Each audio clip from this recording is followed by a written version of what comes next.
Eliza's hands shook as the laughter grew louder around her.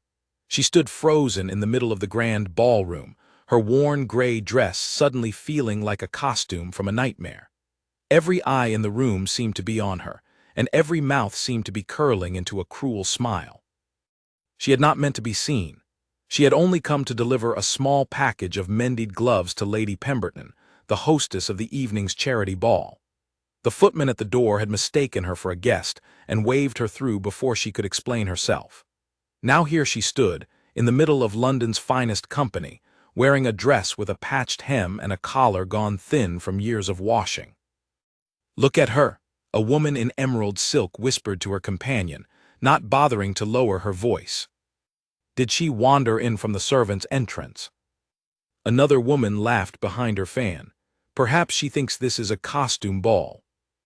Eliza felt her face burn. She wanted to disappear into the marble floor beneath her feet. She clutched the small package of gloves tighter, as if it could shield her from the stares. She searched the crowd for Lady Pemberton, hoping to find her quickly, hand over the gloves, and leave before the humiliation grew any worse. But Lady Pemberton was nowhere in sight, and the crowd around Eliza only seemed to thicken. A young man in a fine blue coat stepped closer, looking her up and down with open amusement. "Tell me," he said, loud enough for those nearby to hear, "did you borrow that dress from a scarecrow?" The laughter that followed felt like a wave crashing over her. Eliza had faced hardship before. She had faced cold winters with no coal for the fire and nights with little food on the table. She had learned to bear these things quietly, the way her mother had taught her. But this kind of cruelty, delivered with smiling faces and delicate laughter, was harder to endure than any cold or hunger. She turned to leave, her cheeks burning, when a firm voice cut through the noise.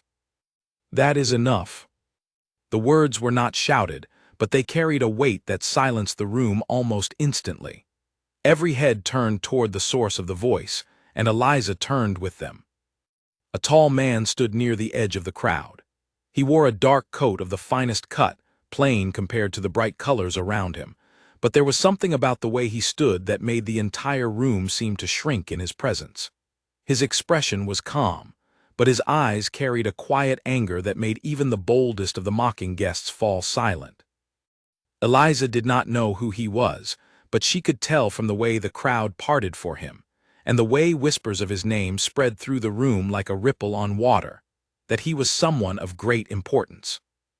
"Your Grace," Lady Pemberton said, suddenly appearing at his side, her face pale with worry. "I do apologize. I'm not certain how this young woman came to be here. I will have her escorted out at once." "You will do no such thing," the man said, his voice steady.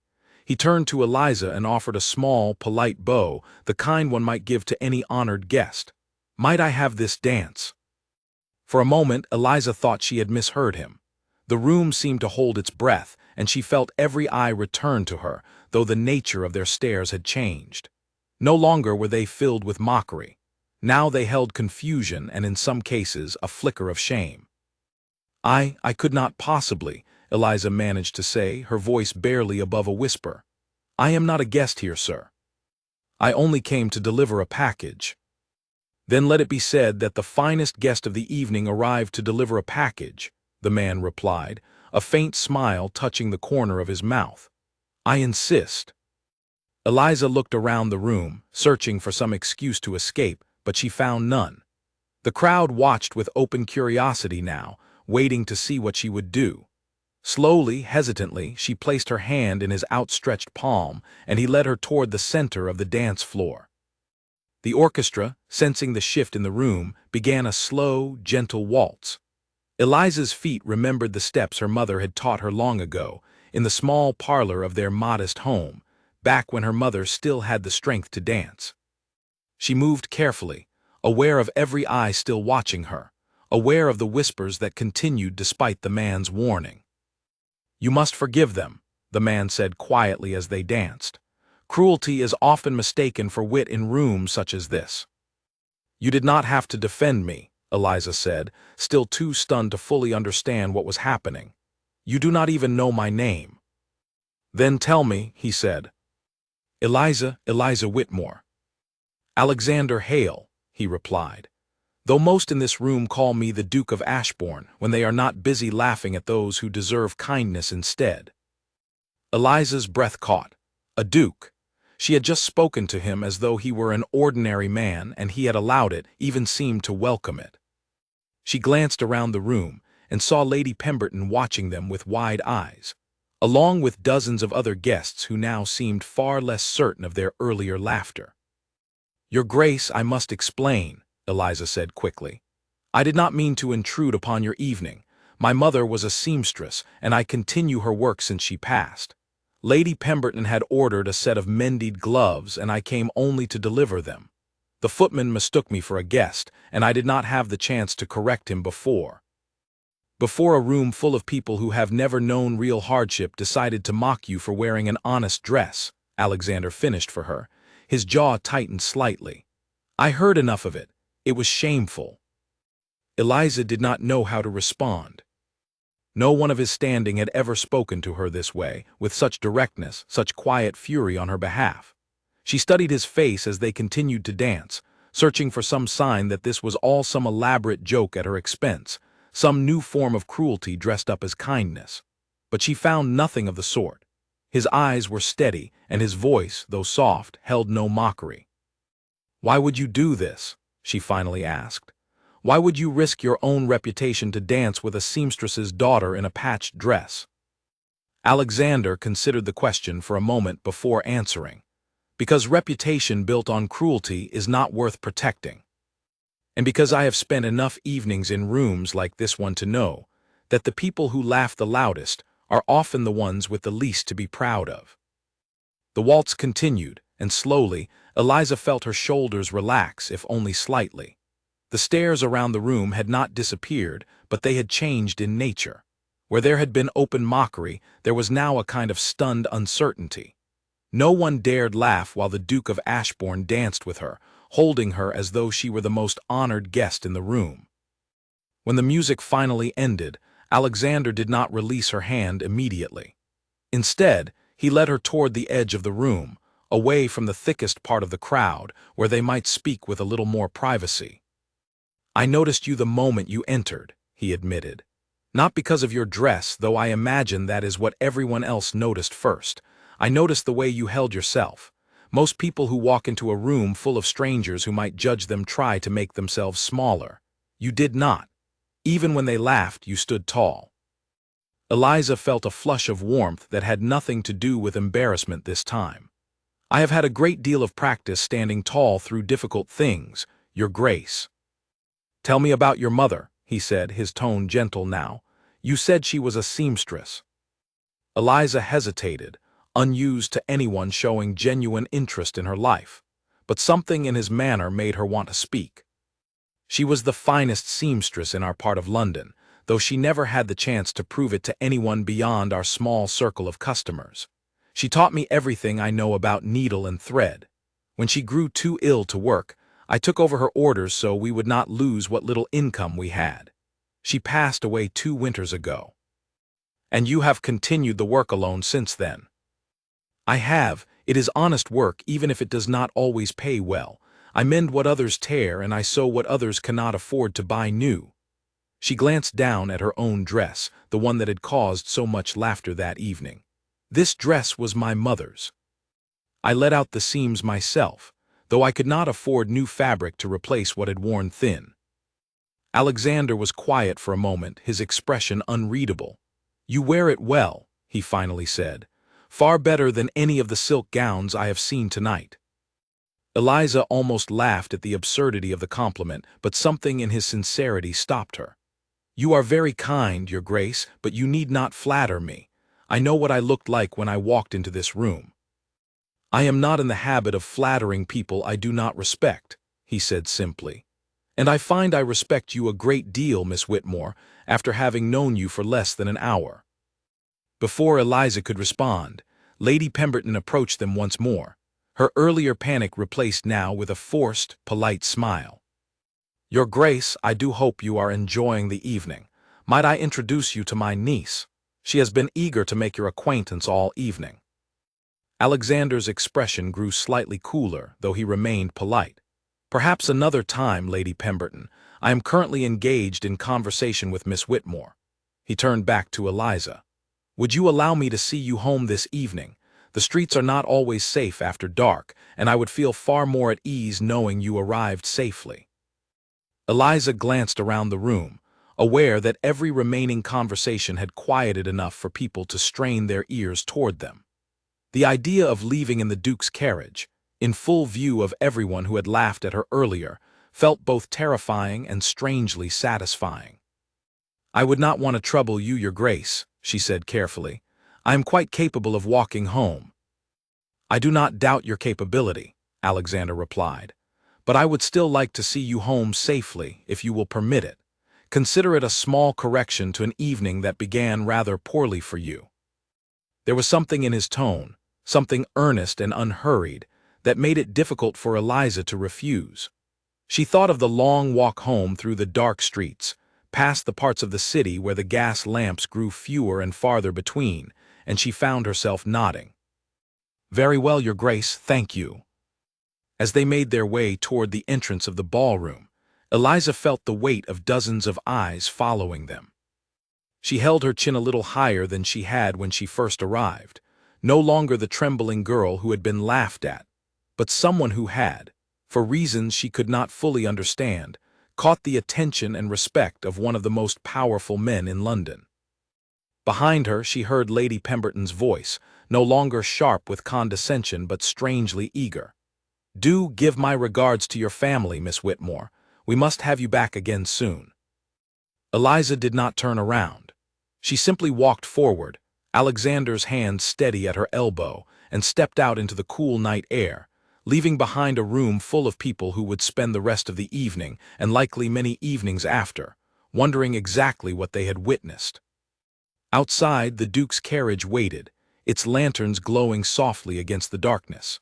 As the footman opened the door for her, Eliza paused and looked back at the grand house behind them, its windows still bright with light and laughter, though the laughter now carried a different tone than it had when she first arrived. She did not know what this evening meant, or what might come of it, but for the first time in a long while, she felt something other than the quiet, grinding worry that had followed her through every difficult year since her mother's passing. She felt, however briefly, that perhaps the world was not entirely made of cruelty after all. She stepped into the carriage, and Alexander followed, seating himself across from her. As the wheels began to turn against the cobblestones, carrying her away from the ballroom and toward home, Eliza allowed herself, just this once, to wonder what tomorrow might bring. The carriage rattled to a sudden stop, and Eliza was thrown forward against the seat. Shouts rose from outside, rough and angry, and she heard the driver call out in alarm. "Stay inside," Alexander said quickly, already moving toward the door. "What is happening?" Eliza asked, her heart pounding. "A group of men, likely drunk, blocking the road near the bridge," he said, glancing out the small window. "It happens sometimes at this hour. Do not worry." "I will handle it."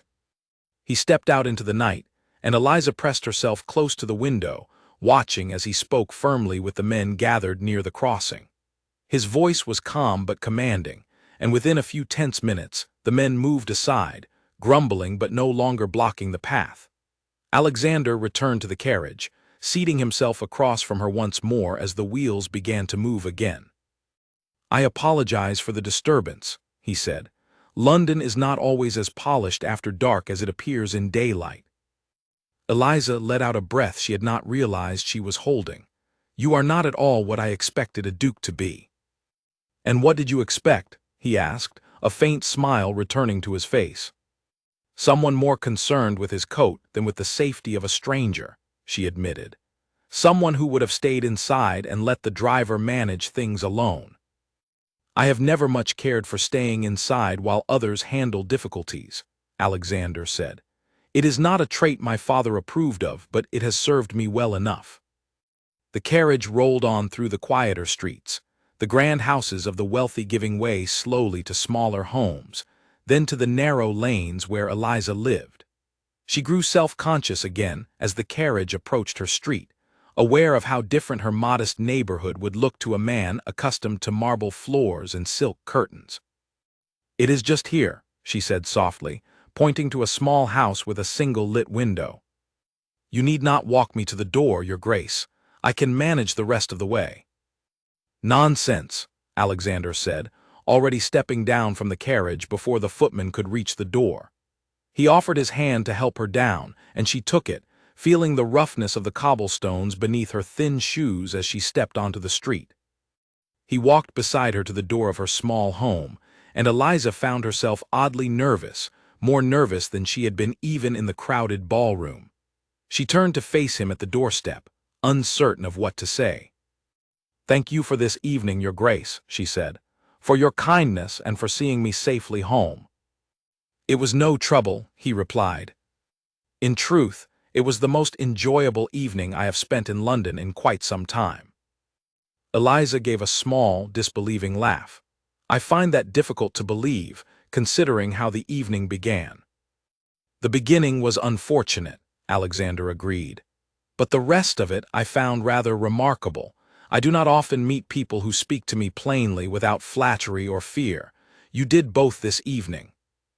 "I did not know I was speaking to a duke until you told me," Eliza pointed out. "Perhaps that explains my lack of proper manners." "Then I hope you will continue to lack them, should we meet again," Alexander said. The words hung in the cool night air between them. Eliza felt her heart quicken at the suggestion that they might meet again, though she could not imagine under what circumstances a duke and a seamstress's daughter might cross paths a second time. "I doubt our paths will cross again, Your Grace," she said carefully. "Men such as yourself and women such as myself do not often move in the same circles." "Circles can be widened," Alexander said simply. He gave a small bow. "Good night, Miss Whitmore. I hope you sleep well, and I hope tomorrow treats you far more kindly than this evening began." "Good night, Your Grace." She watched him return to his carriage, watched the lanterns grow smaller as it rolled away down the narrow street, before she finally turned and let herself into her small home. Her younger brother, Thomas, was asleep by the fire where he had waited up for her, a book fallen open across his chest. She smiled softly at the sight and gently woke him enough to send him to bed, before sitting by the dying fire herself, turning over the strange events of the evening in her mind. She could still hardly believe it had happened. The laughter, the humiliation, and then, just as suddenly, the quiet dignity of dancing with a duke who had defended her before an entire room of strangers. She told herself it meant nothing, that men of his standing often showed kindness on a whim and forgot it just as quickly. She would likely never see him again, and life would return to its usual rhythm of mending torn hems and delivering finished garments to customers who barely acknowledged her presence. But as she finally climbed the narrow stairs to her small bedroom and lay down for the night, she found she could not stop thinking of the steadiness in his eyes, or the quiet anger he had shown on her behalf, or the way he had walked beside her through the darkened streets as though it were the most natural thing in the world. She did not know, as she drifted toward sleep, that across the city, in a grand house far larger than her own small home, Alexander Hale was similarly unable to sleep, his thoughts turning again and again to the seamstress's daughter who had stood tall through humiliation and spoken to him without fear. The next morning arrived gray and overcast, the kind of London morning that promised rain before noon. Eliza rose early, as she always did, to begin the day's work. She had 3 orders to complete, mended shirts for a merchant on the next street, and she set about her tasks with the same steady focus she brought to every day since her mother's passing.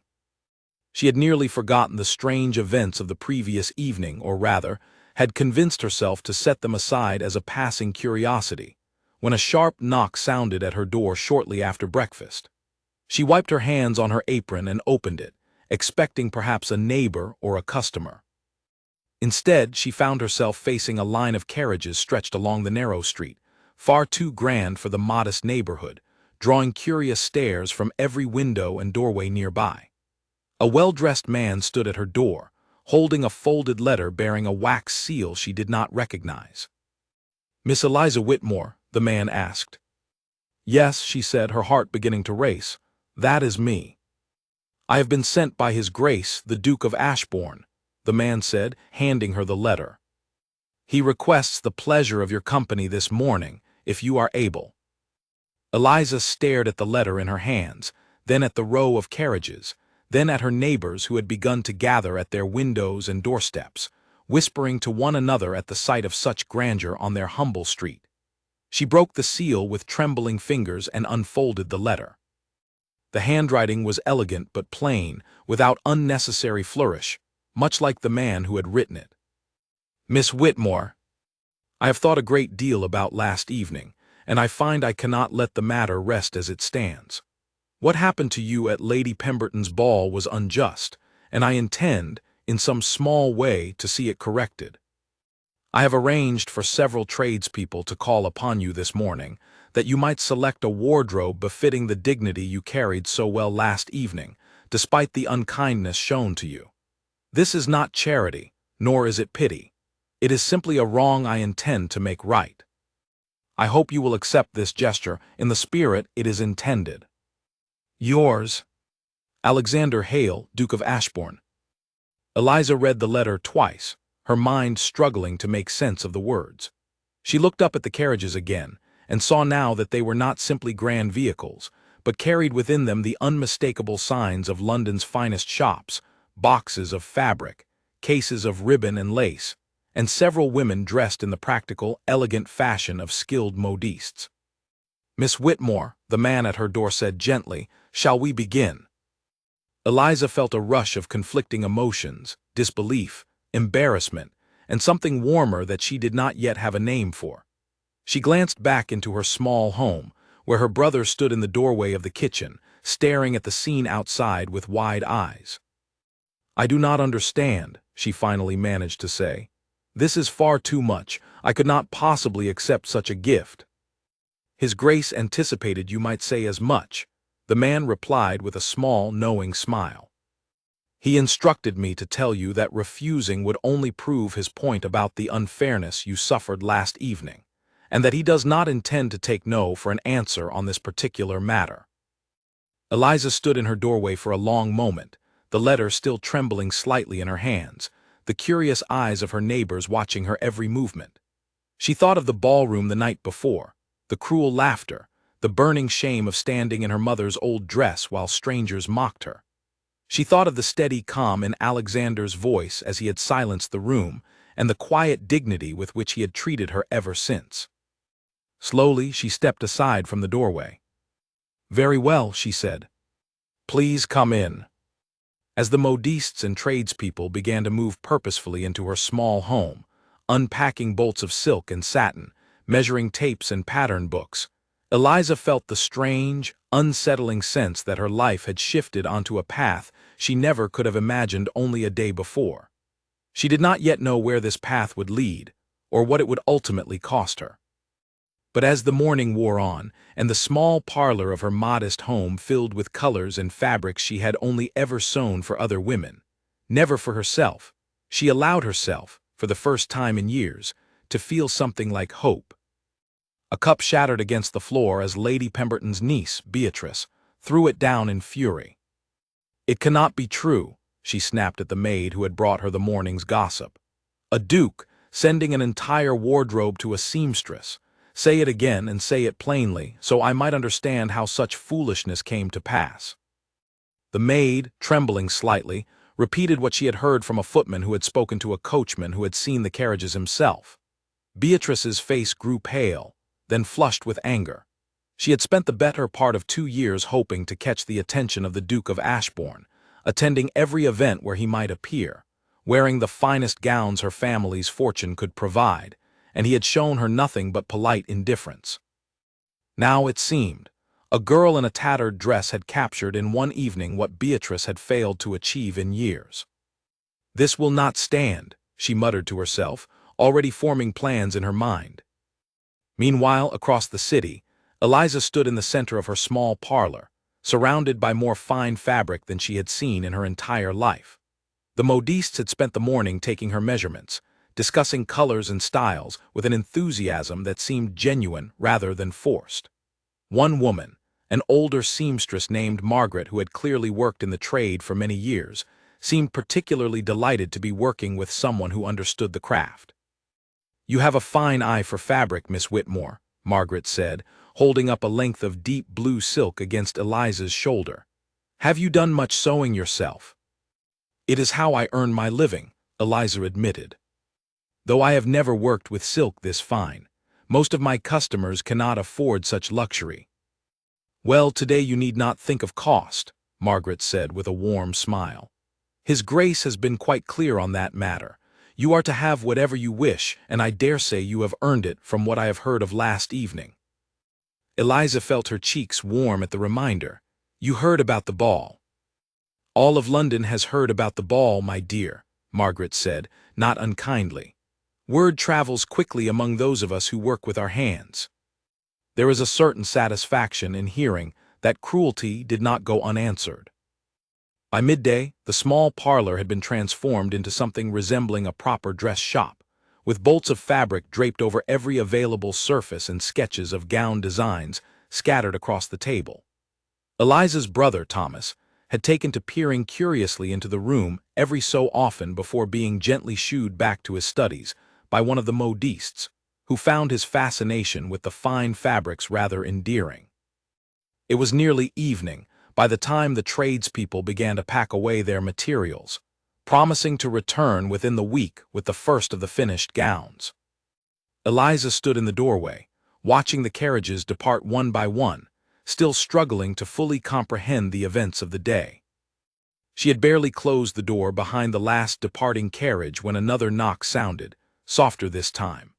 She opened it to find Alexander himself standing on her doorstep, dressed more plainly than he had been at the ball, though still finer than anything Eliza owned.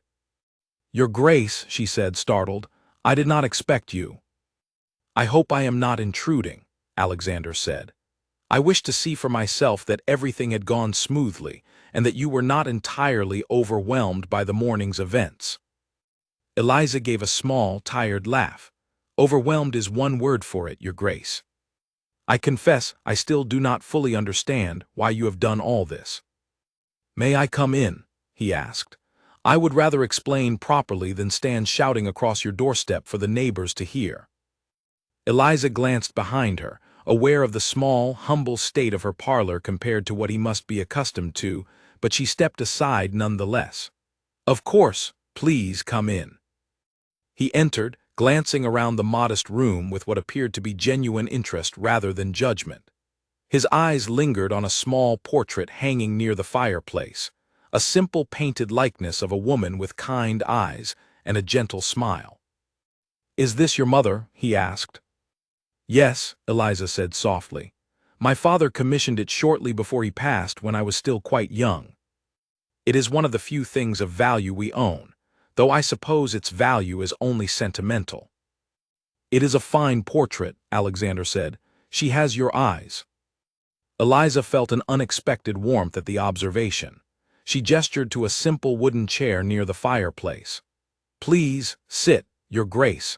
I'm afraid I cannot offer you the kind of hospitality you are accustomed to, but I do have tea if you would care for some." "Tea would be lovely, thank you." As Eliza prepared the tea, moving carefully around her small kitchen, Alexander remained seated by the fire, watching the flames with a thoughtful expression.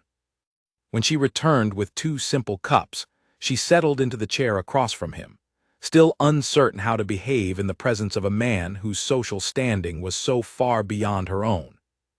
"You still have not answered my question," she said after a moment. "Why have you done all this for me? A wardrobe of fine gowns is no small gift, Your Grace. Surely there are more deserving causes for your generosity than a seamstress you danced with once." Alexander was quiet for a long moment, staring into his tea as though searching for the right words. "I told you last night that I have little patience for cruelty dressed up as wit, but there is more to it than that, if I am honest with you." "Please be honest," Eliza said. "I find I would rather understand than continue to wonder." "When I was younger," Alexander began, "I was not the person you see before you now. I was a sickly child, the youngest of 3 sons, and never expected to inherit anything of consequence. My elder brothers were strong and capable, favored by our father in every way, while I spent much of my childhood confined to bed with one illness or another. The other children of the nobility, when they deigned to acknowledge me at all, treated me much as those guests treated you last evening. I was mocked for my weakness, laughed at for my frailty, and largely ignored by those who assumed I would never amount to anything of importance. Eliza listened quietly, surprised by the vulnerability in his voice, so different from the confident, commanding man who had silenced an entire ballroom the night before. "What happened?" she asked gently. "Illness took both my brothers within the same terrible winter some years ago," Alexander continued, his voice growing quieter. "I found myself, quite suddenly, the heir to a title and fortune I had never expected to hold, surrounded by the very same people who had once mocked me, now falling over themselves to win my favor. It was, I confess, a rather bitter kind of victory. I have spent the years since trying to decide what kind of duke I wished to be, given the chance those circumstances afforded me." "And what kind of duke have you decided to be?" Eliza asked. "One who does not forget what it feels like to be laughed at," he said simply. "One who uses whatever influence he holds to correct, in whatever small ways he can, the cruelties he witnesses.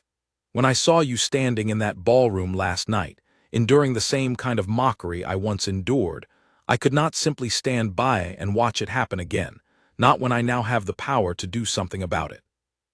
Eliza felt a lump rise in her throat, unexpected and difficult to explain.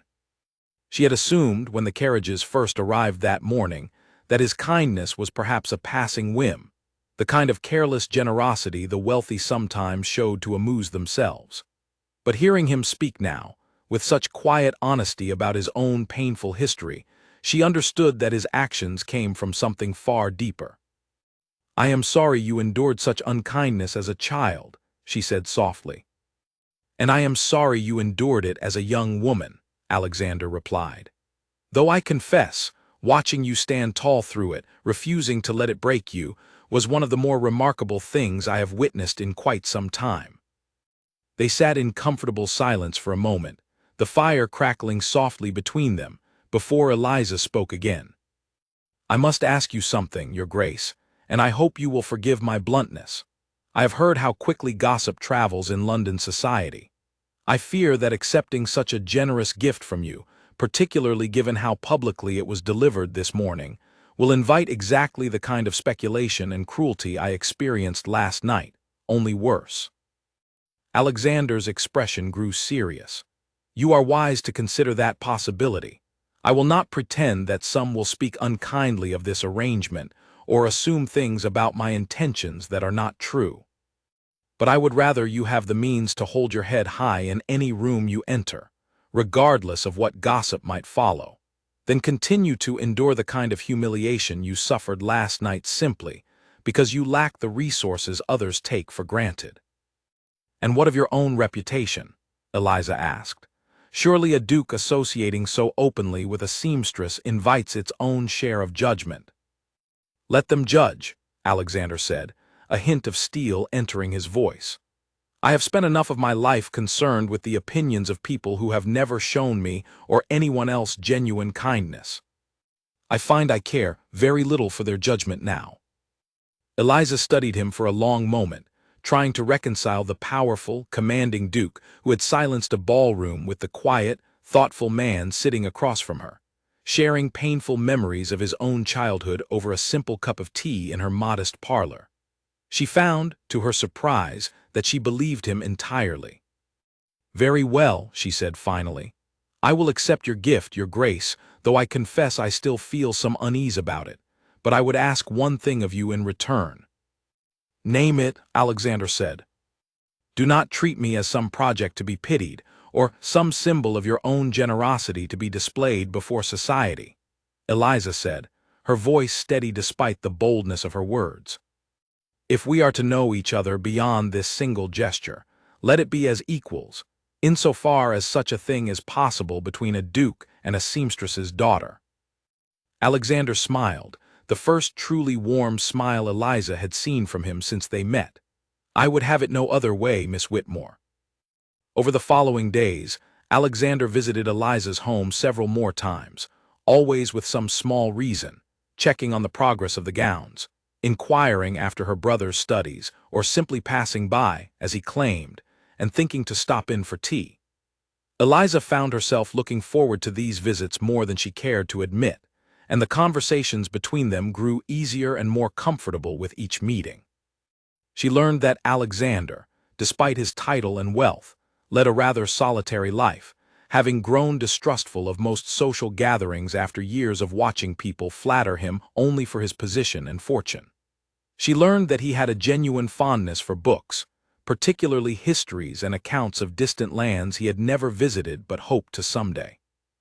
She learned that beneath his commanding public presence lay a man who was, in many ways, still the lonely, overlooked child he had once described to her. In turn, Alexander learned a great deal about Eliza. He learned of her mother's illness and the long, difficult years of caring for her while still managing to keep food on the table. He learned of her father, who had died when she was young, leaving her mother to raise 2 children alone in a city that offered little sympathy to widows of modest means. He learned of her quiet determination, the same determination that had allowed her to stand tall in a ballroom full of mockery, and the same determination that had kept her family from falling into deeper poverty, despite every hardship life had presented. Neither of them spoke openly of what these growing feelings might mean, both aware of the vast difference in their circumstances and the challenges that any deeper connection between them would inevitably face. But with each visit, each shared conversation over simple tea in Eliza's modest parlor, the bond between them grew steadily stronger, quiet and unspoken, but undeniably present.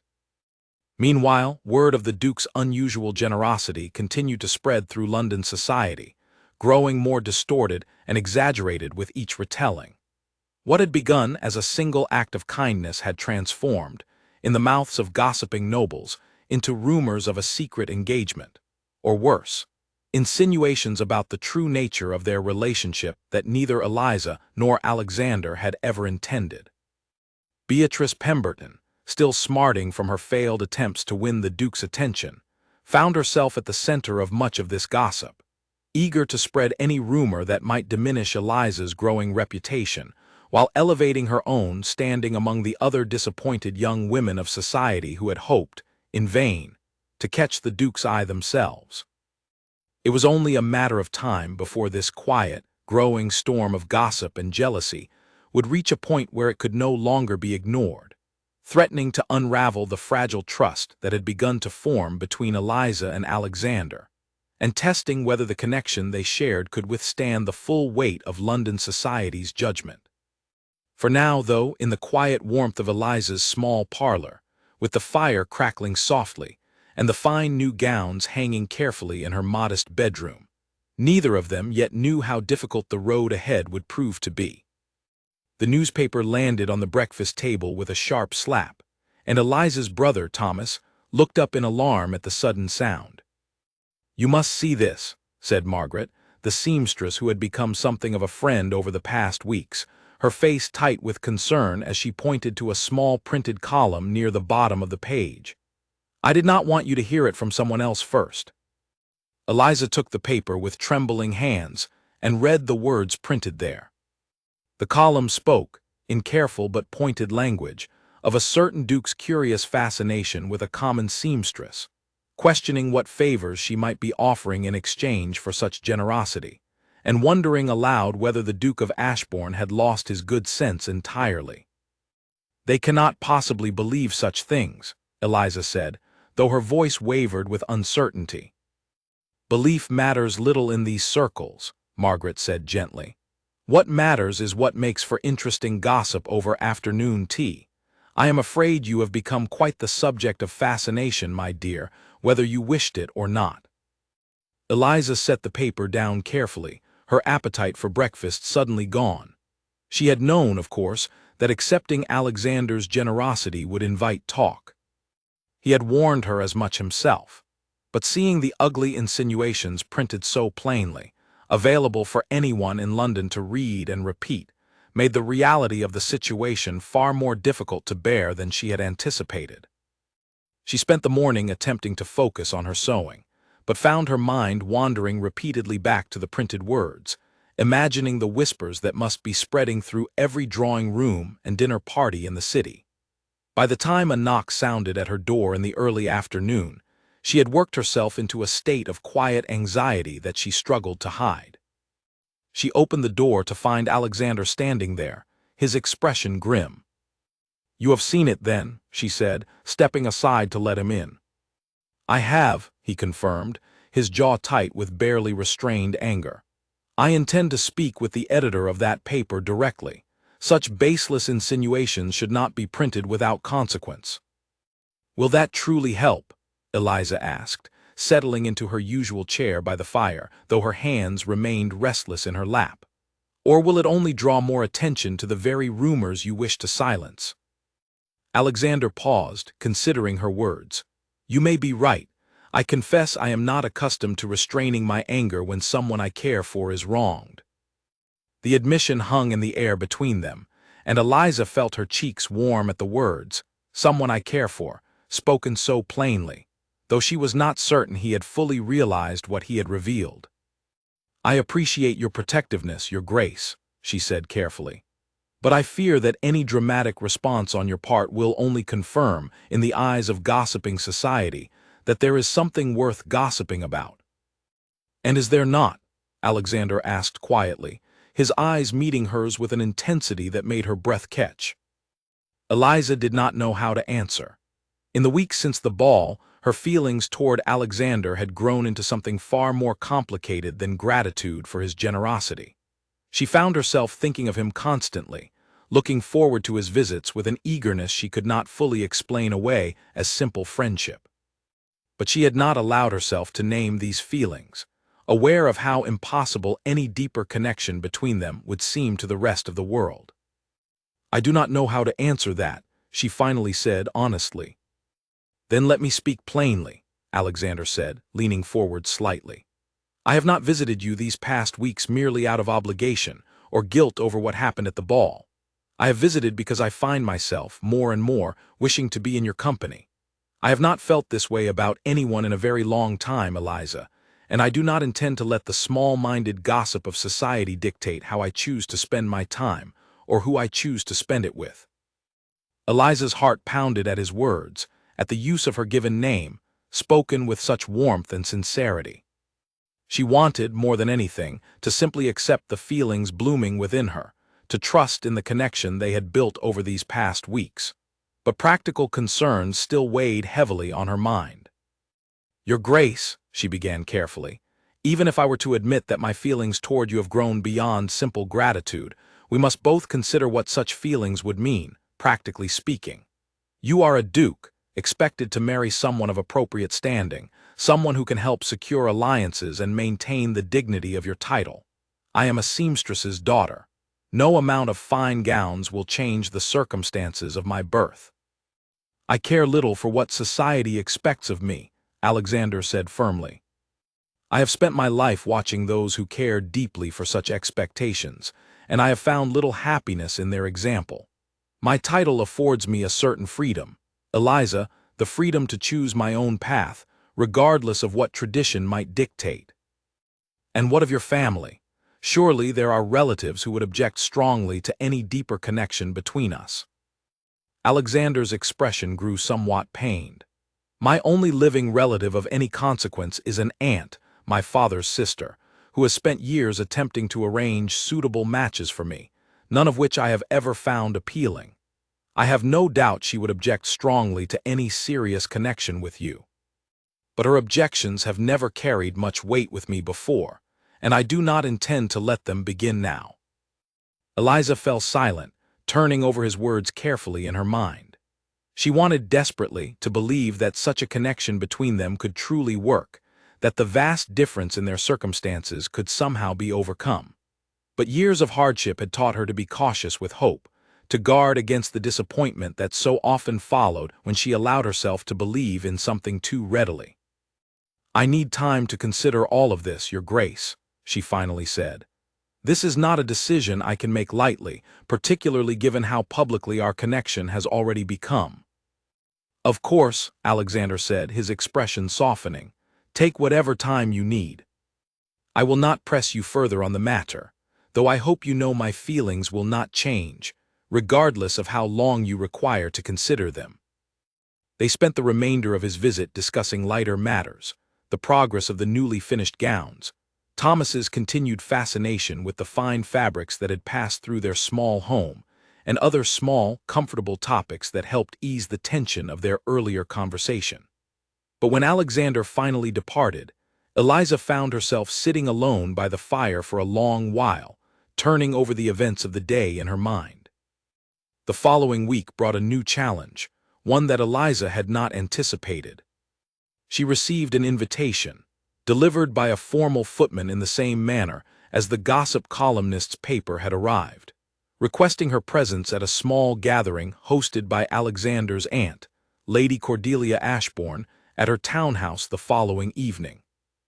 Eliza stared at the elegant invitation for a long while before showing it to Margaret, who had stopped by to deliver the last of the finished gowns. "This is not an invitation, my dear," Margaret said, reading the careful, formal wording with a knowing expression. "This is a summons. Lady Cordelia wishes to inspect you for herself, I imagine, and form her own judgment about whether you are a suitable connection for her nephew." "Should I refuse?" Eliza asked, her stomach twisting with anxiety at the thought of facing such scrutiny. "I think refusing would only confirm whatever doubts she already harbors," Margaret said thoughtfully. "Better to face her directly, and let her see for herself the young woman I have come to know these past weeks, one who is more than capable of holding her own in any drawing room, regardless of what fine gowns she might or might not wear." Eliza considered Margaret's words carefully, and though the prospect of facing Alexander's formidable aunt filled her with dread, she recognized the wisdom in accepting the invitation, rather than allowing rumor and assumption to shape Lady Cordelia's opinion of her without ever having met. That evening, when Alexander called to check on her, she showed him the invitation, watching his expression carefully for his reaction. "My aunt does not waste time," he said, a slight frown creasing his forehead. "I apologize in advance for whatever pointed questions she may ask. She has never been known for her subtlety. I would rather face her questions directly than continue wondering what she might be saying about me behind closed doors," Eliza said, with more confidence than she truly felt. "I have faced worse than a disapproving aunt, Your Grace." Alexander smiled, though concern still lingered in his eyes. "I have no doubt of that. Still, I will accompany you if you will permit it. I would rather face my aunt's scrutiny alongside you than leave you to manage her alone." "I would appreciate that greatly," Eliza admitted. The following evening arrived far too quickly for Eliza's liking. She dressed carefully in one of the new gowns, a deep blue silk that Margaret had assured her complemented her coloring perfectly, and arranged her hair as neatly as she could manage without the assistance of a proper lady's maid. When Alexander arrived to collect her, his expression as he took in her appearance left little doubt as to his opinion of how she looked. "You look wonderful," he said simply, offering his arm. The carriage ride to Lady Cordelia's townhouse felt far shorter than Eliza would have liked, her nerves growing with every passing street. By the time they arrived and were shown into a formal sitting room, decorated with the same understated elegance Eliza had come to associate with Alexander's own tastes, she felt her heart pounding rapidly in her chest. Lady Cordelia rose from her seat as they entered, a tall, elegant woman whose sharp eyes seemed to catalogue every detail of Eliza's appearance in a single sweeping glance. She was, Eliza thought, exactly the kind of formidable presence she had expected from the woman who had raised Alexander after his own parents' passing. "So," Lady Cordelia said, her voice carrying the same commanding tone Eliza recognized in Alexander himself, "you are the young woman who has caused such a stir throughout London society." "I did not intend to cause any stir, my lady," Eliza replied carefully, dropping into a respectful curtsy. "I am simply a seamstress trying to earn an honest living." "An honest living that has somehow resulted in an entire wardrobe of fine gowns from my nephew," Lady Cordelia observed, her eyes narrowing slightly. Please sit. I find conversations far more productive when conducted comfortably. Eliza settled onto the offered chair, aware of Alexander taking a seat close beside her, his presence offering some small comfort against his aunt's evident scrutiny. "Tell me, Miss Whitmore," Lady Cordelia began, folding her hands neatly in her lap, "what exactly are your intentions toward my nephew?" The question, so direct and unadorned, caught Eliza somewhat off guard, but she found herself grateful for the bluntness rather than offended by it. "I have no particular intentions toward His Grace beyond genuine friendship and gratitude for his kindness, my lady. Any deeper connection between us, should it develop, would be a matter for our own hearts to decide, not something I have calculated or planned." Lady Cordelia's sharp eyes studied her for a long moment, and Eliza forced herself to hold the woman's gaze steadily, refusing to look away despite the intimidation she felt. "An interesting answer," Lady Cordelia finally said. "Most young women in your position, faced with the prospect of a duke's attention, would speak of nothing but their devotion and their hopes for a future together. Your restraint is unexpected.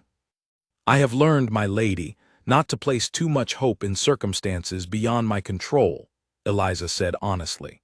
"Whatever connection exists between His Grace and myself, I would rather it develop naturally, without pressure or calculation on either side." A long silence followed her words, during which Lady Cordelia continued to study her with an unreadable expression. Finally, the older woman's stern features softened, just slightly, into something that might have been the beginning of approval. "Well," she said, "I confess I expected to find some scheming, ambitious young woman attempting to secure her fortune through my nephew's generosity. I find instead someone rather more sensible than that description would suggest. Whether that proves sufficient to satisfy society's judgment remains to be seen, but it is, at the very least, a promising beginning." Alexander, who had remained quiet throughout the exchange, finally spoke. "I told you, Aunt, that you would find your assumptions mistaken." "You have told me many things over the years, Alexander, not all of which have proven accurate," Lady Cordelia said dryly, though a faint smile now touched her lips. "But in this instance, I am willing to admit that perhaps you have shown better judgment than I initially credited you with." As the evening continued, the conversation grew gradually more comfortable, Lady Cordelia's initial sharpness softening into something approaching genuine warmth as she asked Eliza about her craft, her family, and her hopes for the future. By the time Alexander finally escorted Eliza back to her waiting carriage, she felt a cautious sense of relief, though she knew this single evening, however successful, would not be enough to silence the wider gossip still circulating through London society. "That went rather better than I expected," Alexander said as they stood together outside her home once more. "Your aunt is a formidable woman," Eliza said, still slightly breathless from the encounter. "I understand now where you learned to command a room so effectively." "She has always been my fiercest protector, in her own particular way," Alexander said fondly. "If she has come to approve of you, even cautiously, it bodes well for whatever challenges may still lie ahead." Eliza smiled, though the weight of uncertainty had not entirely lifted from her shoulders. Lady Cordelia's approval was a promising step, but she knew, as they stood together in the quiet evening air, that the wider world of London society would not be so easily convinced. Somewhere in the city, Beatrice Pemberton and others like her continued to spread their poisonous gossip, and Eliza suspected, with a growing sense of unease, that the true test of her connection with Alexander had only just begun. The letter arrived without warning, slipped beneath Eliza's door sometime in the night, and she found it the next morning when she rose to begin her day's work. There was no seal, no signature, only a few lines written in a hand she did not recognize, the words sharp and deliberately cruel. "You are a fool if you believe a duke will ever truly want a seamstress for a wife. Enjoy your fine gowns while they last, for they will not save you from the humiliation that awaits when he tires of his little charity project and returns to his proper circle." Eliza read the words twice, her hands trembling slightly, before folding the note and setting it aside. She had grown somewhat accustomed to the whispers and stares that followed her now whenever she ventured beyond her own neighborhood, the curious glances from strangers who had heard some version of her story, embellished and distorted through weeks of gossip. But this anonymous cruelty, delivered directly to her own doorstep, felt different, more personal, more threatening. She did not mention the letter to Alexander when he called later that afternoon, unwilling to burden him with yet another consequence of the attention their connection had drawn. Instead, she focused their conversation on lighter matters, the completion of Thomas's latest lessons, a new order she had received for a wedding gown, anything that might distract from the growing unease she felt whenever she considered the wider implications of their continued connection. But the anonymous letters did not stop with a single note. Over the following days, 3 more arrived, each crueler than the last, warning her of the humiliation and heartbreak that surely awaited her, questioning her motives and suggesting in increasingly pointed language that she was nothing more than an opportunist seeking to elevate her circumstances through whatever means necessary. It was Thomas who finally discovered one of the letters, having found it on the kitchen table before Eliza could hide it away as she had the others. His young face grew troubled as he read the cruel words, and he looked up at his sister with obvious concern. "Who would write such things?" he asked. "Do you think it is true what they say, that the Duke will grow tired of you?" Eliza took the letter gently from his hands, forcing a reassuring smile she did not entirely feel. "People who feel small often try to make others feel smaller still, Thomas. Do not let their cruel words trouble you." But despite her reassurances to her brother, the anonymous letters had begun to plant seeds of doubt within Eliza's own mind, doubts she had tried carefully to suppress since Alexander's declaration of his growing feelings toward her. She found herself wondering in her quieter moments whether the letters spoke some uncomfortable truth she had been unwilling to fully acknowledge. It was during this period of growing unease that Beatrice Pemberton made her move, deciding that anonymous letters alone were insufficient to accomplish her goal of separating Eliza from the Duke's affections. She began, instead, a more calculated campaign, spreading rumors through the drawing rooms and dinner parties of London society, rumors that grew more elaborate and damaging with each retelling. The story that eventually reached Eliza's ears, delivered by a nervous Margaret who had heard it repeated at a shop she frequented, claimed that Eliza had deliberately orchestrated the entire scene at Lady Pemberton's ball, arranging to be mistaken for a guest specifically to draw the Duke's sympathy and attention. The rumor suggested, further, that Eliza had a history of similar schemes, targeting wealthy men with sympathetic hearts in order to secure gifts and favors, though no actual evidence was ever presented to support such claims. "It is not true," Eliza said, her voice tight with frustration when Margaret relayed the rumor to her. "You know it is not true, Margaret. You were there when the invitation for the mended gloves came. You know I had no intention of attending that ball." "I know, my dear," Margaret said gently, taking Eliza's hands in her own. "But truth matters little once gossip takes hold. I fear this rumor will spread quickly, and I do not know how it might be stopped." Eliza spent that evening in a state of quiet turmoil, torn between anger at the injustice of the false accusations and growing fear about what these rumors might mean for her fragile relationship with Alexander. When he arrived for his usual evening visit, she found she could not maintain her usual composure, the weight of everything she had endured over the past days finally breaking through her careful restraint. "What is wrong?" Alexander asked immediately, noting the distress evident on her face despite her attempts to hide it. Eliza hesitated, then finally retrieved the collection of anonymous letters she had been hiding away, along with a brief account of the rumor now spreading through society. She watched Alexander's expression grow increasingly dark as he read through the cruel words, his jaw tightening with barely restrained anger. "Who has done this?" he demanded. "I will find whoever is responsible and ensure they face proper consequences for such cowardly cruelty." "It does not matter who wrote these particular letters," Eliza said wearily. "The rumors have taken on a life of their own now, spreading through drawing rooms I have never even visited. I fear there is little either of us can do to stop them entirely. Then we must address them directly, Alexander said firmly. I will speak publicly, deny these baseless accusations, and make clear that anyone who continues to spread such lies will face my displeasure. And will that truly convince anyone? Eliza asked, her voice tinged with exhaustion. Or will it simply confirm in their minds that there is something worth investigating, some scandal to be uncovered? Alexander fell silent, recognizing the truth in her words even as frustration continued to simmer beneath his controlled exterior. They sat together for a long while, both searching for some solution to a problem that seemed to grow more complicated with each passing day. Perhaps, Eliza finally said, her voice quiet but resolute, perhaps this connection between us was always destined to face too many obstacles. Perhaps I was foolish to allow myself to hope that a duke and a seamstress's daughter could truly build something lasting, regardless of how genuine our feelings might be. Do not say that, Alexander said sharply, taking her hands in his own. Do not let their cruelty convince you to abandon what we have built these past weeks.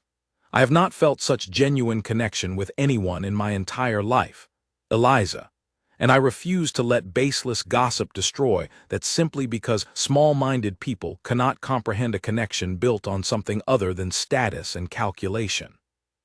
But at what cost, Alexander? Eliza asked, using his given name for the first time, the intimacy of it startling them both slightly. I do not wish to be the cause of scandal that follows you for the rest of your life. I do not wish for Thomas to grow up hearing whispers about his sister's supposed schemes and manipulations. Perhaps it would be simpler for both of us if we stepped back from this connection before it grows any more complicated. Alexander's expression grew pained at her words, though he did not immediately argue against them. Instead, he sat quietly for a long moment, clearly turning over her concerns in his mind before speaking again. I understand your fear, he finally said, and I will not pretend that the path ahead will be easy, regardless of what we decide. But I do not believe in abandoning something worthwhile simply because it proves difficult. If we allow gossip and cruelty to dictate our choices now, we will spend the rest of our lives allowing others to control our happiness. I do not wish to live that way, Eliza, and I do not believe you truly wish to either. Eliza felt tears threatening at his words, moved by his continued devotion despite everything they had faced. But practical fear still warred within her against the growing feelings she had tried, for so long, to carefully guard. I need time, she finally said again, echoing her earlier request from weeks before. I need to think clearly about what path forward makes the most sense for both of us. Alexander nodded, though disappointment was evident in his expression. I will not press you further tonight. But please know, Eliza, that my feelings toward you remain unchanged, regardless of whatever cruel rumors continue to circulate. Whenever you are ready to speak further, I will be here. After he departed that evening, Eliza sat alone by her fire for hours, turning over every possible consideration in her mind. She thought of her mother, who had faced hardship with quiet dignity throughout her life, never allowing circumstances to break her spirit despite every difficulty she encountered. She thought of Thomas, still young enough to be shielded, perhaps, from the worst of the gossip that continued to spread. If she made the choice to step back from her connection with Alexander before things grew any more complicated.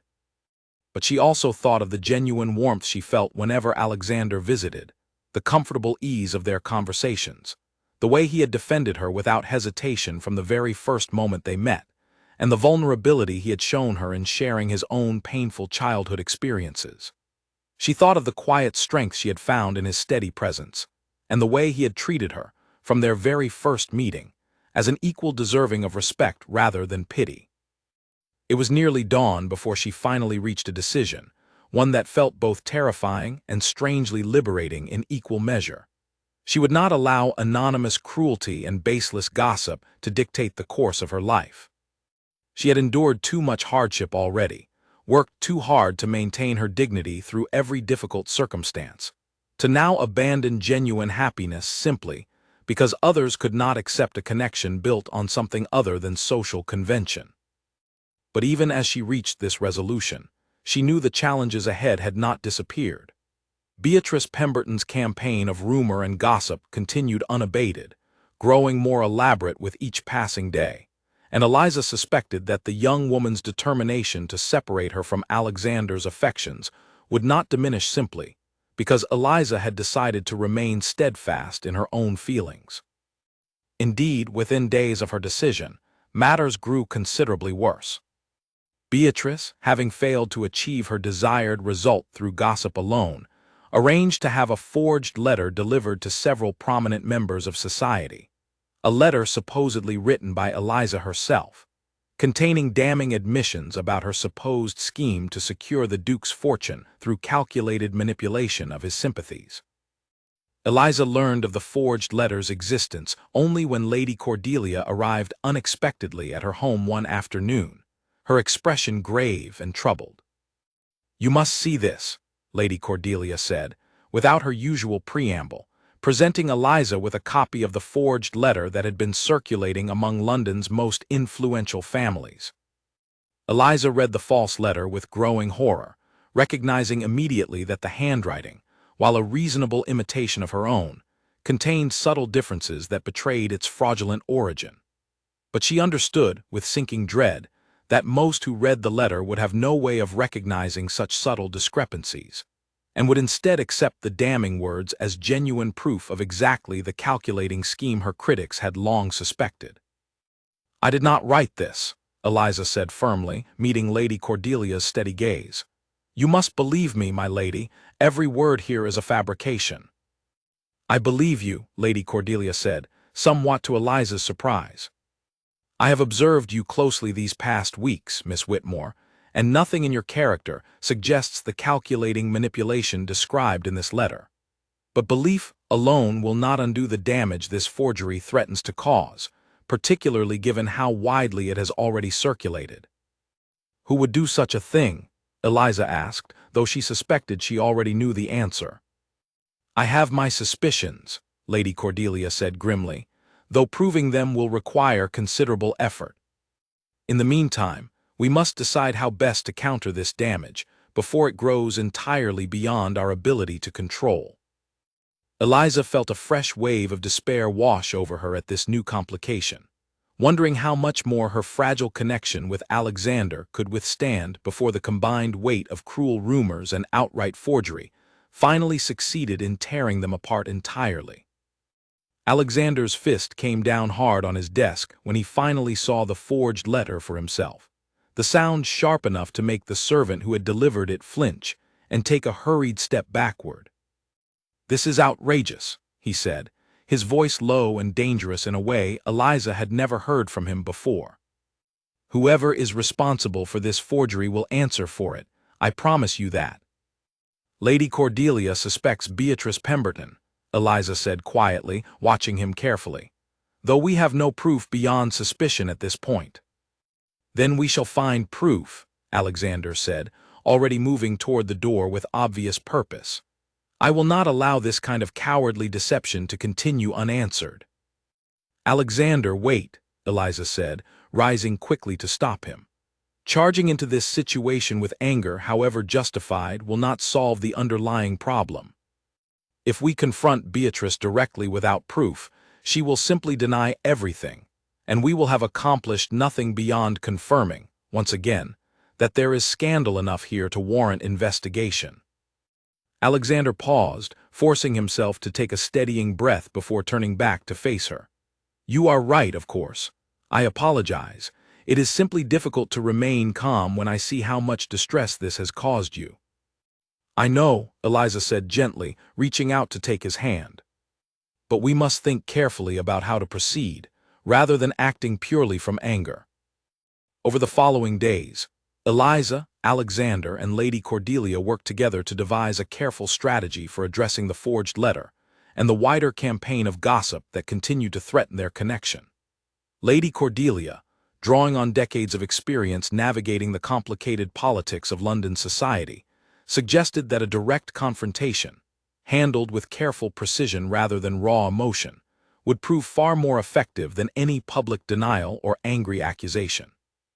We must find a way to expose the forgery for what it truly is, Lady Cordelia explained during one of their strategy sessions, without appearing to attack Miss Pemberton directly, lest we invite further sympathy for her cause among those who already doubt Eliza's character. It was Margaret, unexpectedly, who provided the key piece of evidence they needed. Having worked in the trade of fine needlework and correspondence for many years, she recognized something in the forged letters, paper, and ink that struck her as familiar. "This paper," she said, examining the forged letter carefully during one of her visits to Eliza's home, "comes from a rather distinctive stock, imported specifically for a small handful of stationers here in London. I recognize it because I once did needlework for one such stationer's wife, and she showed me samples of their finest imported papers." "Can you identify which stationer specifically?" Alexander asked, leaning forward with sudden interest. "I believe so," Margaret said, "though I would need to visit the shop myself to confirm my suspicion." The following day, Margaret, accompanied discreetly by one of Alexander's most trusted servants, visited the stationer's shop in question, presenting a plausible reason for her visit while carefully observing the shop's records and recent customers. She returned that evening with confirmation that would prove crucial to unraveling the mystery of the forged letter's true origin. "The shopkeeper remembers a young woman matching Beatrice Pemberton's description purchasing this exact stock of paper only a fortnight ago," Margaret reported. "He was quite chatty about it, in fact, mentioning how unusual it was for a young lady of her standing to purchase writing supplies herself rather than sending a servant." This piece of evidence alone, while suggestive, was not sufficient to definitively prove Beatrice's guilt. But combined with careful comparison of Beatrice's known handwriting against subtle patterns within the forged letter, patterns that a skilled forger might overlook despite their best efforts to imitate Eliza's own script, Lady Cordelia and Alexander began building a case they believed would prove sufficient to expose the truth. "We must proceed carefully," Lady Cordelia advised. "A direct accusation without absolute certainty risks backfiring badly if we are mistaken, or if Miss Pemberton has covered her tracks more carefully than we anticipate." It was decided, ultimately, that the most effective approach would involve a carefully orchestrated gathering, one where the evidence could be presented in a manner that allowed Beatrice the opportunity to either confess or definitively clear her name, without the confrontation appearing as a direct accusation from Alexander or Eliza themselves.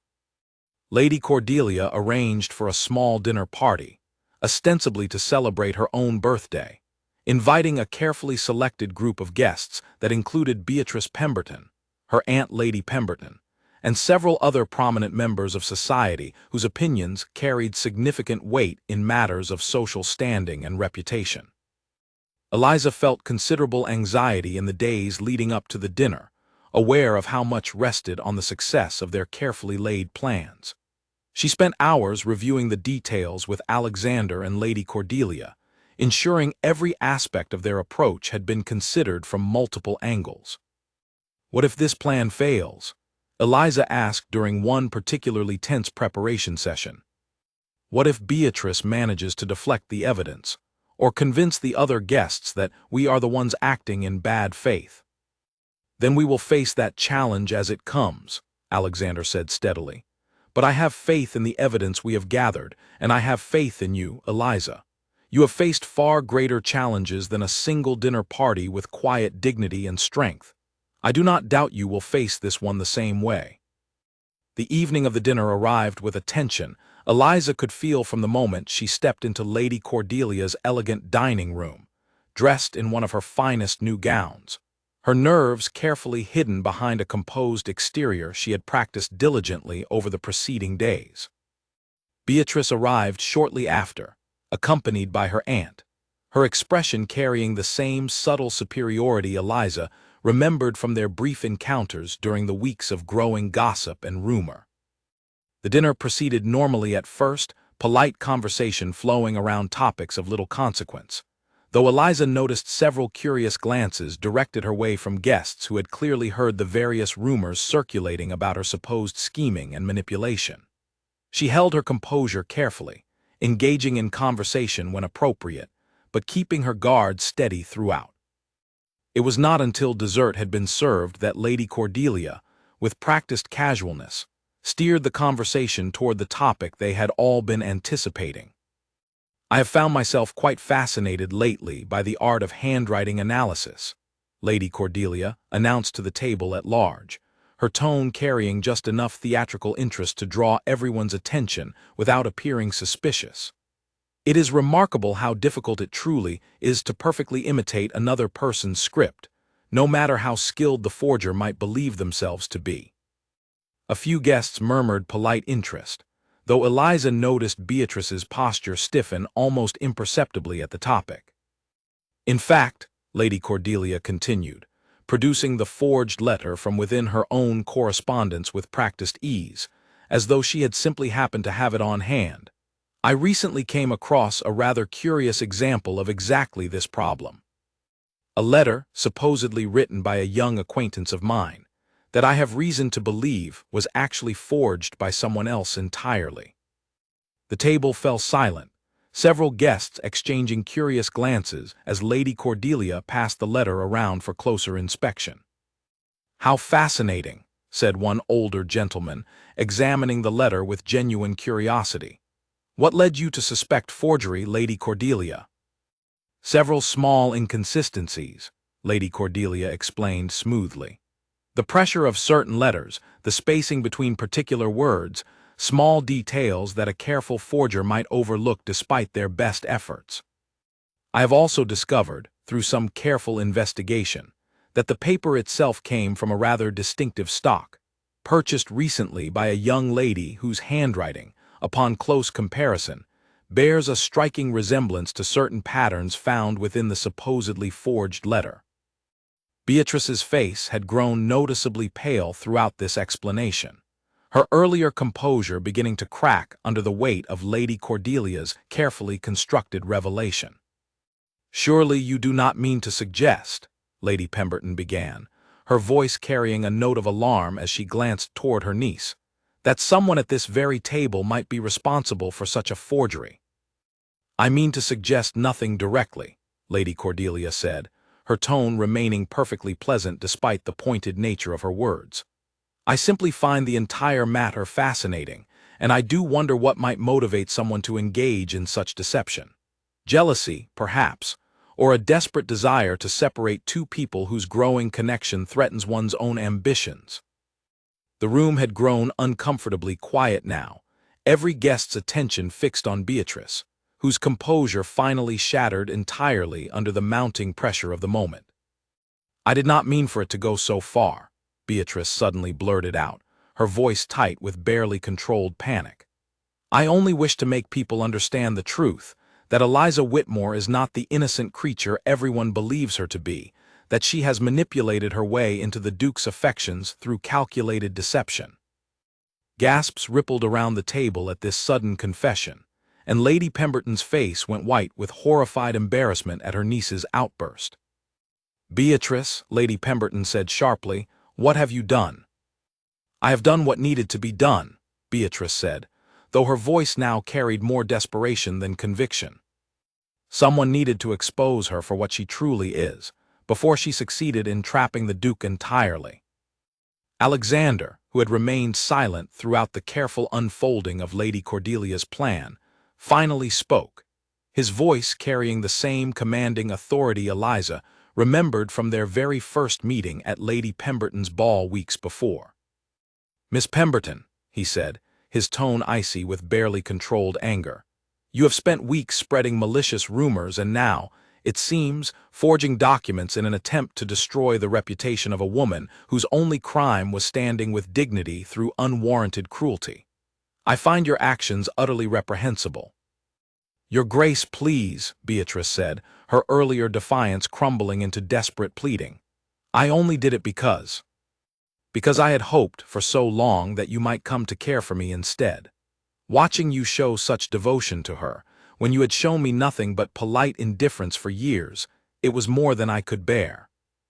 The confession, delivered with such raw vulnerability, brought an uncomfortable silence over the table. Eliza, despite everything Beatrice had put her through, felt an unexpected flicker of sympathy for the young woman's evident heartbreak, even as she recognized the destructive path that heartbreak had led her down. "Jealousy and disappointment do not excuse cruelty, Miss Pemberton," Alexander said, his tone softening only slightly. "I am sorry that you have suffered such unrequited feelings, but the path you chose to address that suffering was entirely wrong, and has caused genuine harm to someone who did nothing to deserve it." Lady Pemberton, mortified by her niece's public confession, quickly ushered Beatrice from the room, offering hurried apologies to Lady Cordelia and the assembled guests before departing entirely. The remaining guests, still somewhat stunned by the dramatic turn the evening had taken, gradually began to offer Eliza sympathetic words and apologies of their own for having entertained the earlier rumors without proper investigation. Later that evening, as the last of the guests departed and only Eliza, Alexander, and Lady Cordelia remained in the quiet drawing room, Eliza finally allowed herself to release the tension she had carried throughout the entire ordeal. "It is finally over," she said softly, though relief warred with lingering exhaustion in her voice. "The forgery has been exposed, certainly," Lady Cordelia said, "but I fear some remnants of the earlier gossip may linger for a time yet, regardless of tonight's revelations. Society does not always let go of scandal easily, even when proven false." "Perhaps," Alexander said, moving to sit beside Eliza and taking her hand gently in his own, "but we have weathered the worst of it now together. Whatever remains, I believe we can face it, so long as we face it together."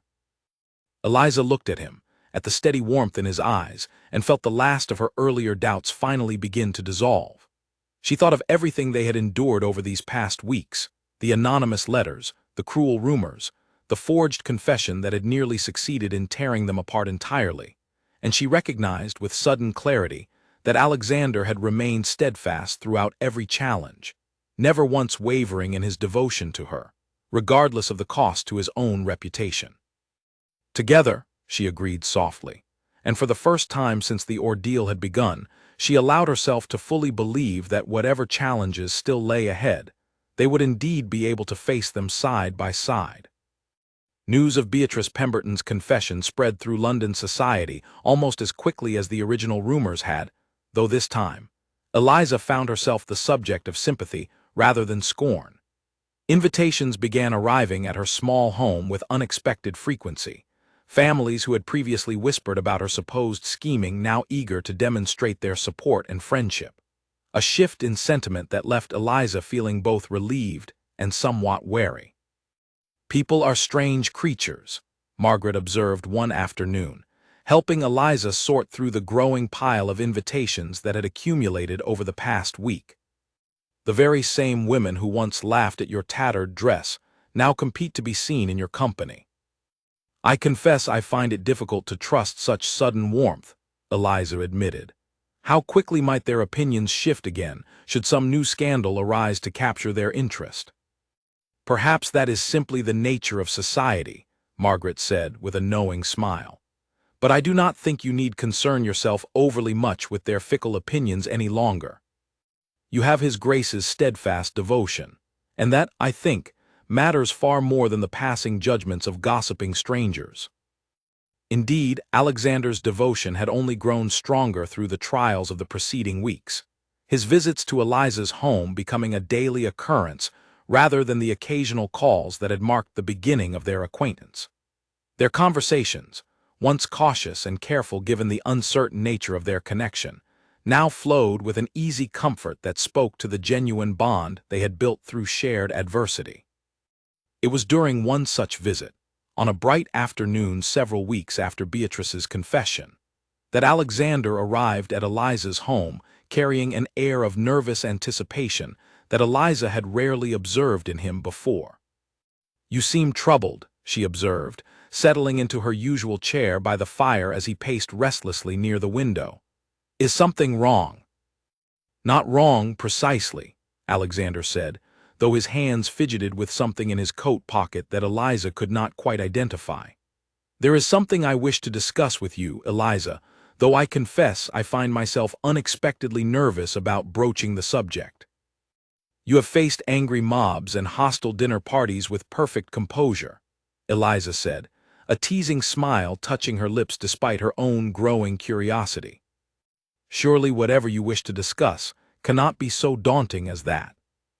This matter concerns something far more important to me than any social confrontation, Alexander said, finally turning to face her directly, his expression earnest and vulnerable in a way that made Eliza's heart begin to race with anticipation.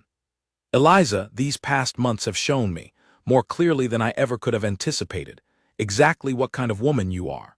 You have faced humiliation, cruel gossip, and outright forgery with unwavering dignity and strength. You have shown me, through every difficult trial, that true character has nothing to do with wealth or social standing, and everything to do with how one chooses to face adversity. Eliza felt her breath catch, sensing the direction his words were heading, though she scarcely dared to hope for what she suspected he might be about to say. I have known for some weeks now that my feelings toward you extend far beyond simple friendship or gratitude, Alexander continued, moving to kneel before her chair, his hand finally revealing the small velvet box he had been fidgeting with throughout the conversation. I love you, Eliza Whitmore, more deeply and genuinely than I have ever loved anyone in my entire life. I do not care what obstacles society might place before us, or what challenges we might still face together. I wish only to spend the remainder of my days by your side, facing whatever life brings us, together as equal partners. He opened the small box to reveal a delicate ring, simple in its elegance but clearly crafted with careful attention, unlike the ostentatious jewelry Eliza had glimpsed on other members of society during her recent, cautious forays into their world. Will you do me the honor of becoming my wife? Alexander asked, his voice steady despite the vulnerability evident in his eyes. Eliza felt tears threatening as she looked into his earnest expression, remembering everything they had endured together since that first fateful evening at Lady Pemberton's ball. She thought of her mother, who had taught her to face hardship with dignity and grace, and she thought of how proud her mother would have been to see her daughter loved so genuinely, not despite her humble origins, but because of the strength and character those humble origins had helped forge within her. Yes, she said finally, her voice thick with emotion. Yes, Alexander, I will marry you. The joy on his face as he rose to embrace her felt like the culmination of everything they had struggled through together. Every cruel word endured, every doubt overcome, every obstacle faced with shared determination. As he slipped the ring onto her finger, Eliza felt, for the first time since her mother's passing, a sense of complete happiness that she had scarcely allowed herself to imagine possible. But even amid this joy, practical concerns soon began to intrude upon their happiness. Word of their engagement, once announced publicly, would inevitably draw renewed scrutiny from society, and Eliza knew that not everyone would receive the news with the same warmth Lady Cordelia had eventually shown toward their connection. We must consider how best to announce this news, Eliza said thoughtfully, once the initial excitement of the proposal had settled into calmer, more practical discussion. I do not doubt that some will still question the suitability of our match, regardless of how thoroughly Beatrice's deception was exposed. Let them question, Alexander said firmly, though his expression grew more serious as he considered the practical challenges ahead. But you are right that we must approach this announcement carefully. I would not have you subjected to any further cruelty or scrutiny than absolutely necessary. They decided, ultimately, to first inform Lady Cordelia of their engagement, seeking her guidance on how best to navigate the formal announcement given her considerable experience with London society's expectations and traditions. Lady Cordelia, upon hearing the news, embraced Eliza warmly, her earlier caution having long since given way to genuine affection for the young woman who had shown such remarkable character throughout the preceding months of trial. I could not be happier for you both, Lady Cordelia said, her usually composed demeanor softened by evident emotion.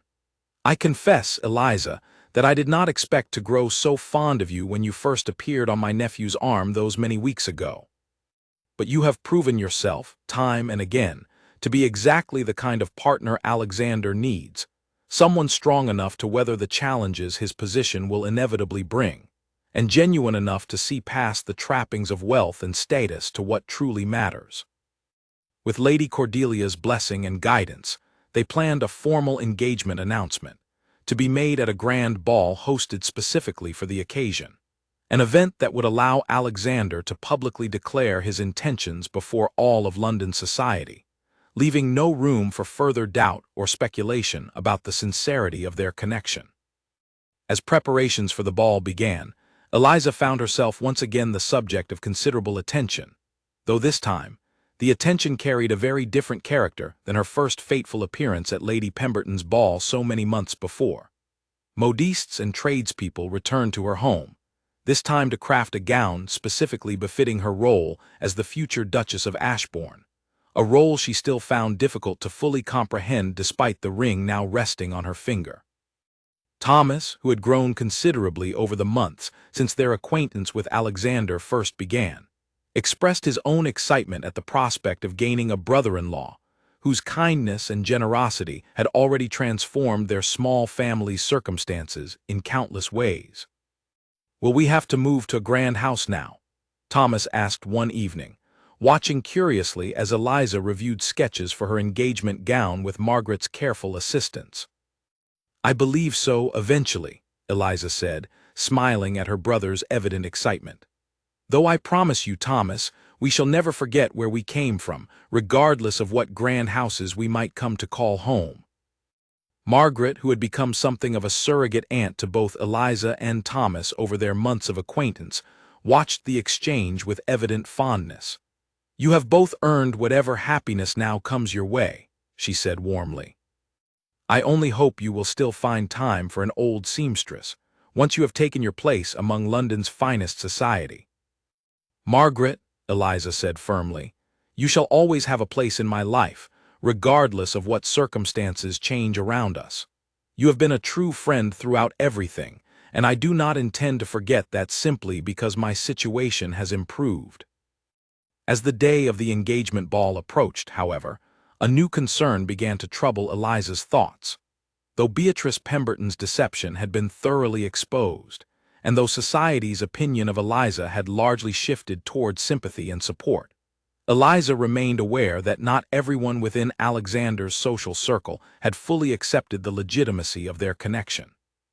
Whispers still occasionally reached her ears, quieter now, but no less pointed, questioning whether a seamstress's daughter could truly fulfill the demanding role of duchess, regardless of how genuine her connection with Alexander might prove to be. These lingering doubts weighed on Eliza's mind as the evening of the ball finally arrived, bringing with it both excitement and no small measure of anxiety about facing London society once again in such a public, consequential setting. She dressed carefully in her finest gown, a deep emerald silk that Margaret had insisted complemented her coloring beautifully, while quietly wondering whether this evening might prove as transformative, in its own way, as that first fateful ball so many months before. The grand ballroom fell into a hush as Eliza stepped through the entrance, and for one heart-stopping moment, memories of that first terrible evening flooded back to her. The laughter, the whispers, the burning shame of standing in a tattered dress before a room full of strangers. She paused instinctively at the threshold, old fears rising unbidden despite everything that had changed since that night. But this time, the silence that greeted her carried an entirely different character. Where once there had been mocking laughter, now there was only quiet admiration, whispered comments exchanged not in cruelty, but in genuine appreciation for the elegant young woman who stood confidently in the doorway, her deep emerald gown catching the candlelight beautifully as she moved further into the room. Alexander appeared at her side almost immediately, his expression warm with pride as he offered his arm. "You look radiant," he said softly, for her ears alone. "I confess I feel rather different than I did the last time I stood in a ballroom such as this." Eliza admitted, though a small smile touched her lips despite the lingering nervousness she felt. As well you should, Alexander said. You are no longer the frightened young woman who wandered into a room by mistake. You are the future Duchess of Ashbourne, and every person in this room knows it. As they moved through the crowd together, Eliza noticed the changed atmosphere with growing confidence. Where she had once been the subject of cruel whispers and mocking laughter, she now received genuine smiles and warm congratulations from guests eager to offer their well wishes for the upcoming engagement. Even those who had once doubted the suitability of her connection with Alexander seemed to have set aside their reservations, swept up in the evident happiness and devotion the couple so clearly shared. Lady Pemberton, present at the ball despite her niece's earlier scandal, approached Eliza with obvious nervousness, clearly uncertain of her reception given the circumstances of Beatrice's exposed deception. "Miss Whitmore," Lady Pemberton said carefully, "I owe you a sincere apology, both for the unkindness you suffered at my own ball those many months ago, and for my niece's subsequent actions against you. I hope you can find it in your heart to forgive the unfortunate role my household played in your suffering." Eliza considered the older woman's words carefully before responding. She thought of her mother's teachings about grace and forgiveness, and though the pain of that first humiliating evening still lingered somewhat in her memory, she recognized that holding onto bitterness would serve no one well. "I appreciate your apology, Lady Pemberton," Eliza said finally. "I do not hold you responsible for your niece's actions, though I hope she has found her own path toward understanding the consequences of cruelty and deception. She has been sent to stay with distant relatives in the countryside," Lady Pemberton said quietly. "I believe some time away from London society will do her considerable good, and perhaps allow her the opportunity to reflect on her recent choices." As the evening progressed, Alexander eventually called for the attention of the assembled guests, standing at the front of the grand ballroom with Eliza by his side. The room grew quiet with anticipation, everyone present aware of the significant announcement that was about to unfold. "Many of you have followed with considerable interest the events of these past months," Alexander began, his voice carrying clearly through the silent ballroom. "You have witnessed cruelty overcome, deception exposed, and through it all, you have witnessed the remarkable strength and character of the woman who now stands beside me." He turned to face Eliza directly, taking her hand gently in his own as he continued speaking to the assembled crowd. "Eliza Whitmore has taught me, through her own quiet dignity and unwavering grace, exactly what true nobility means. It has nothing to do with titles or fortune, and everything to do with how one chooses to face adversity, how one treats others regardless of their own circumstances, and how one maintains their integrity even when the entire world seems determined to tear them down." Murmurs of agreement rippled through the crowd, many guests nodding in evident understanding, having witnessed firsthand the remarkable journey that had brought Eliza and Alexander to this moment. "I am proud, more proud than I have ever been of anything in my life, to announce our engagement to be married," Alexander continued, his voice filled with genuine emotion. "I ask that you join us in celebrating not just our union, but the triumph of genuine character over cruel judgment, and the victory of true love over the small-minded prejudices that so often seek to divide us."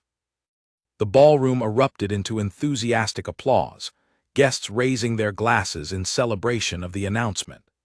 Eliza felt tears of genuine joy threatening as she looked out over the crowd, remembering with vivid clarity the humiliation she had suffered in this very room, and marveling at how completely the circumstances had transformed since that fateful evening. As the orchestra began to play once more, Alexander led Eliza onto the dance floor, just as he had done that very first evening, though this time, no cruel laughter accompanied their steps, only warm admiration and genuine celebration from the assembled crowd. "Do you remember," Alexander said softly as they danced, "how frightened you were that first evening when I asked you to dance?" "I remember," Eliza said, smiling up at him. I thought you were either mad or cruel, offering kindness to someone who had just been so thoroughly humiliated. I was neither, Alexander said. I simply recognized, even in that first moment, something remarkable in you. A strength and dignity that no amount of cruel laughter could diminish. And now look at us, Eliza said, glancing around at the celebrating crowd, so different from the mocking guests who had once surrounded her in this very room. Who could have imagined, that first terrible evening, that we would find ourselves here, celebrating our engagement before all of London society? I believe, Alexander said, pulling her slightly closer as they continued their dance, that true character always finds its way to recognition eventually, regardless of how long the journey might take, or how many obstacles might stand in the way. As the evening continued, filled with celebration and genuine warmth from friends both old and newly won, Eliza found herself reflecting on the remarkable transformation her life had undergone since that first fateful evening. She thought of her mother, gone now for several years, but whose teachings about dignity and grace had carried her through every difficult trial she had faced since. She thought of Thomas, watching from the edge of the ballroom with evident excitement at witnessing his sister's happiness. She thought of Margaret, who had become such a dear friend throughout their shared journey. And she thought of Lady Cordelia, whose initial skepticism had transformed into genuine affection and support. Most of all, she thought of Alexander, whose steadfast devotion had never wavered despite every obstacle society had placed before them, whose genuine kindness had first drawn her attention on that terrible evening months before, and whose love had ultimately proven strong enough to overcome every challenge they had faced together. As the ball drew toward its close and guests began their slow departure into the cool evening air, Alexander walked Eliza to her waiting carriage, just as he had done that first fateful night, though the circumstances now could not have been more different. "Thank you," Eliza said softly, as they stood together beneath the grand entrance of the townhouse, "for seeing something worthwhile in me that first evening, when I could see nothing but humiliation and cruelty around me." "Thank you," Alexander replied, "for showing me, through your own remarkable strength, exactly what genuine character looks like, and for teaching me that true love has nothing to do with social standing or wealth, and everything to do with recognizing and cherishing what truly matters." They shared a final, tender moment together before Eliza finally departed for home, her heart full of a happiness she had scarcely dared to imagine possible during those difficult years following her mother's passing. As the carriage carried her through the familiar streets toward her modest home, streets that would soon give way to grander accommodations befitting her new station in life, Eliza allowed herself, finally, to fully embrace the remarkable journey that had brought her to this moment. The girl who had once been laughed at for her tattered dress had found not just acceptance, but genuine love and admiration, proving that true worth had never depended on fine fabrics or social standing, but on the strength of character carried within.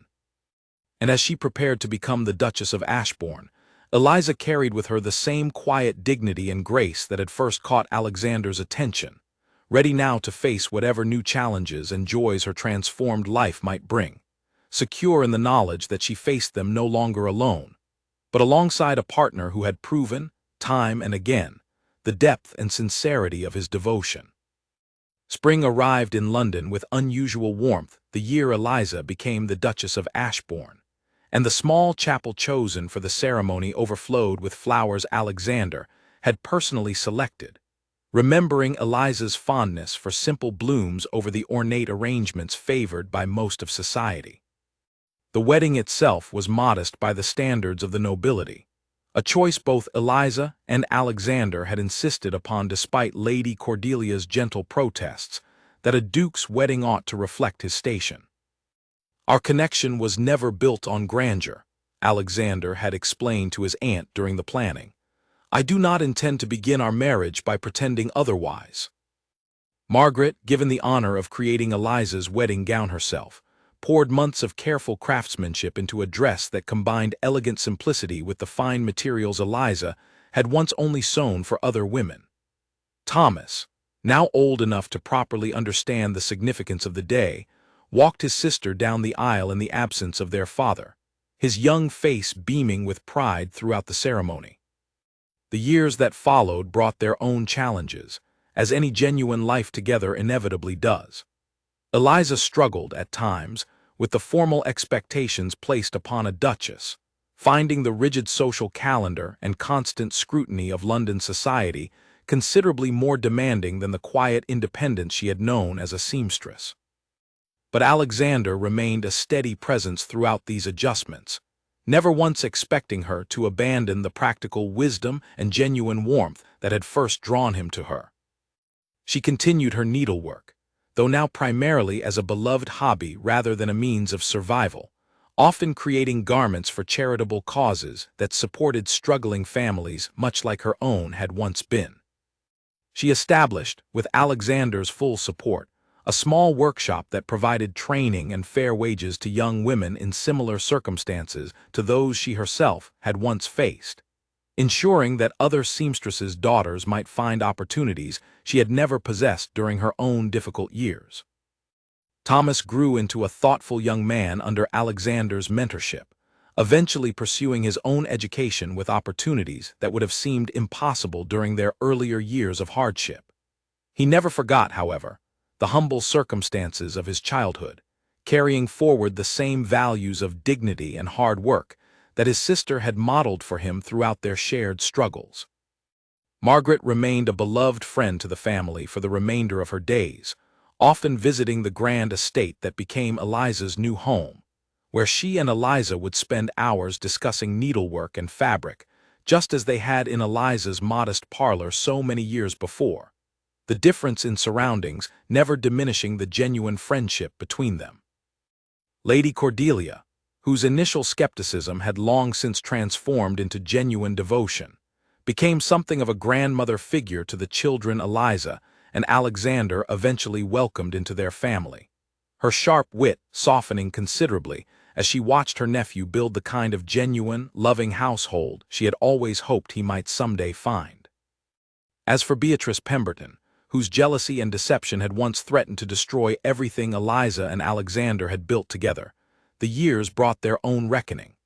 Sent away from London society following her exposed forgery, she eventually married a modest country gentleman, finding, in the quieter circumstances of rural life, a measure of the genuine happiness she had once sought so desperately, and so destructively, in London's grand ballrooms.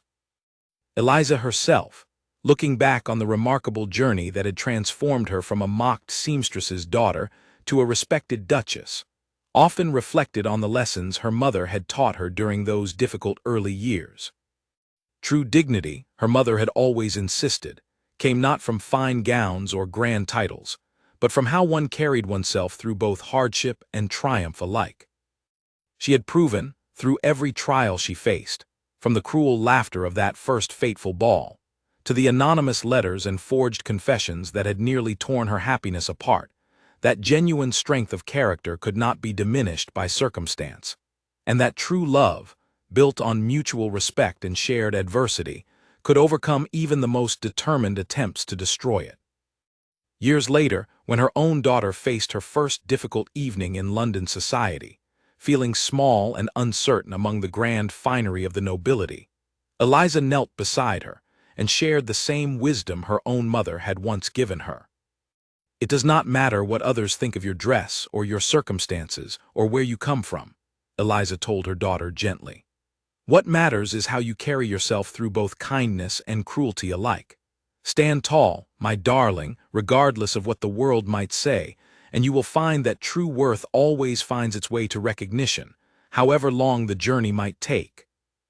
And as her daughter walked confidently into her first grand ball, shoulders back and head held high despite her evident nervousness, Eliza watched with quiet pride, knowing that the lessons of dignity and strength she had learned through her own remarkable journey would carry forward into yet another generation, a lasting legacy far more valuable than any title or fortune could ever provide. The girl who had once been laughed at for her tattered dress had in the end become far more than simply a duchess. She had become a testament to the enduring power of genuine character, proving to everyone who had ever doubted her, and to everyone who would come after her, that true nobility lived not in fine fabrics or grand titles, but in the quiet, unwavering strength of a heart that refused to be broken by cruelty and remained open, despite every hardship, to genuine love.